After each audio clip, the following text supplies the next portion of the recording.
লোকা সমস্তা সুখিনো ভবন্তু। কলম ও কণ্ঠে নাট্যকার, কবি, গল্পকার অশোক কুমার প্রধান।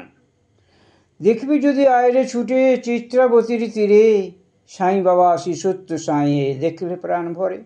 সারা বিশ্ব যারে নোয়ায় মাথা করে প্রণাম, কণ্ঠে তাদের সুমধুর সাই নাম, সাই রাম, সাই রাম। ভাবছি মনে সাঁইলীলা মাহাত্ম, বর্ণিব কেমনে, ইতিহাস যার যায় না লেখা লেখনে।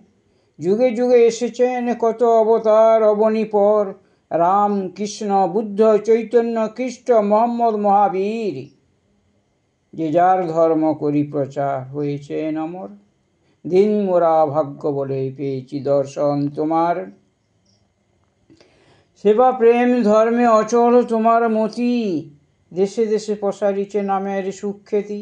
কণ্ঠে তোমার মধুর মধুর প্রেম গীতি, দিবানিশি ছড়িয়েছ শুধু মানুষে মানুষে সম্প্রীতি। স্বাস্থ্য, শিক্ষা, খাদ্য দিয়েছ জনে জনে, বলেছ সবাইকে ভালোবেসো, সেবা করো এক মনে। ওগো পিতা, দাও সুশিক্ষা, দেখাও পথ, পুরাও সকলের বাসনা, সকলের মনোরথ।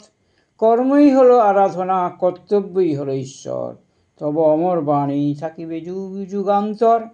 করিতে সত্য ধর্ম শান্তি অহিংসা প্রেম প্রতিস্থাপন, সদাই করিছ চিন্তন, করিছ প্রেম বিতরণ। তুলি দুহাত করিছ সকলের আশীর্বাদ, পুরে যেন মনসাদ।